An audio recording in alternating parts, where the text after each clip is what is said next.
See these two arboreal enclosures behind me? One is housing Poecilotheria ornata and the other one is housing Poecilotheria formosa. As you can see, I should have cleaned this before the video. A lot of tarantula poop on it. Anyway, I have live plants inside, and that is how I prefer to have my enclosures, with live plants. But the problem is, when you have live plants like this, you need to water them a lot. And that is also not a problem by itself, but the substrate is a mix of cocoa fiber and potting soil, and there is no layer of drainage inside. So what happens when I water them, as I should, to keep plants growing, substrate is constantly moist, and in the last 2 or 3 months I'm getting a bad case of mold. I added springtails and isopods inside, but it seems that they are not really helping. There is either too many mold for isopods and springtails to handle, or it is some type of mold that they are not eating. So what I'm going to do is take everything out, well, not everything, just the substrate, and change it with the same type of substrate that I have in my paludarium, vivarium now, because that one is holding really well, even though there is huge humidity inside. And I will also add a drainage layer, so hopefully that will help.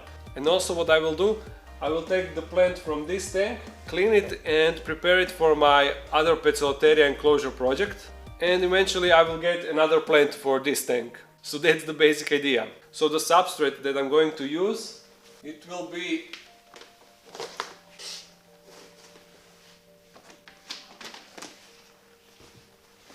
it is a mixture of sphagnum moss, cocoa fiber, orchid barks and dead leaves. So I will put that in.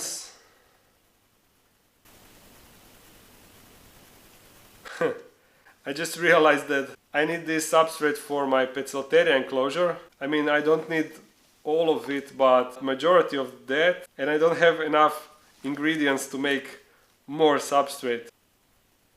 This is awkward. So that means that I can't really do this. This was supposed to be the main topic of this video, but there are some other stuff that I can also put in this video. Damn, I prepared everything for this. Okay, I have some other stuff that I want to talk about, that I wanted to include in this video, but not as a main topic, but I'm going to make myself a tea while I think.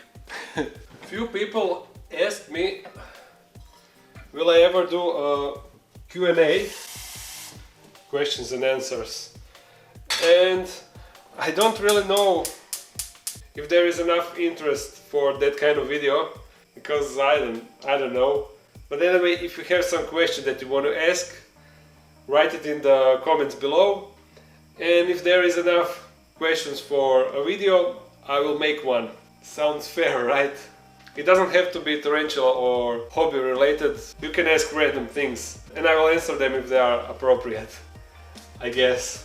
And also the second question, do you maybe know who made this picture? I'm trying to find the author of that picture, but so far no luck. So the stuff that we can do in this video, since my Avicularia versicolor, now Caribena versicolor molted, as you saw in my genus revision video, I think that it is big enough to see if it is male or female, so that is kinda exciting.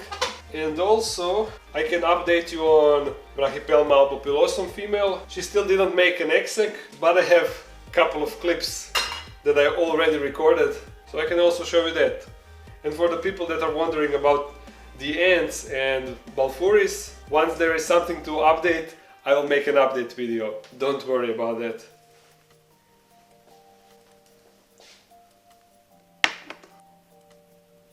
Avicularia, I mean Caribena. I need another camera.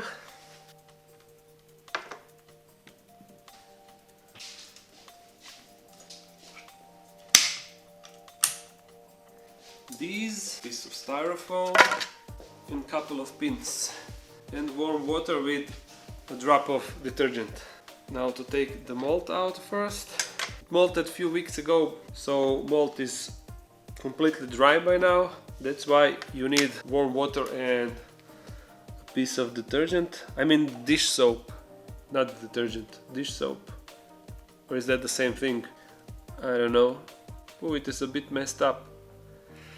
I hope I will be able to spread it. dip it in the water and wait a couple of minutes. Let me just try to get her outside. Sorry. There we go. I need new battery on this light. It's not that bright. Much better. Look how lovely she looks. Should we try to feed her? Let's see if she's hungry.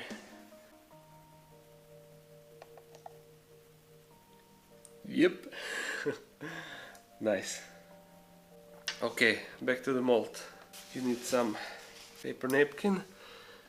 Take the mold and get that moisture outside. There. I already showed you how to do that in my previous video, so I won't go in the details too much. So take your mold and pin it down. Ooh, I don't think that I will be able to spread this. Oh, it is destroyed too much. Sorry, that also won't happen. No luck with today's video. At least it ate. But I already have the recordings with my Brachypelma opilosum, the female that I paired. First let me show you something. As you can see, she closed off her burrow, so that is a good sign. Either she will make an egg sac, or she will molt, or maybe she's just messing with me. Who knows, tarantulas are weird. Thankfully I have a window behind, so I can periodically check if she made an egg sac or not. So first to the feeding clip, she immediately began to rearrange her enclosure and started to dig up her hide, and she was happy to accept the cockroach as soon as I offered her. I can really tell you from my personal experience that so far this girl was an excellent eater, even though Brachypelmas can be a bit tricky, some species, a bit tricky to feed because they often refuse the food, but this girl was always feasting. It's really good. And the other clip that I have to show you, I caught her in the act of filling up the water bowl. This is something that I really don't know why tarantulas do that. Why some species have, I mean not species, some individuals, but I don't know why. What are they gaining from filling up their water dish?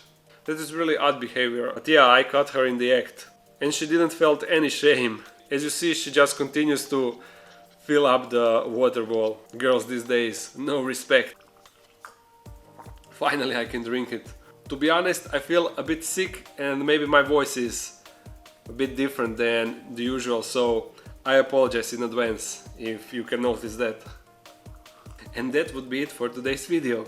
It didn't go as planned, but I hope you enjoyed it. Maybe not as other videos, but I hope that it wasn't that bad.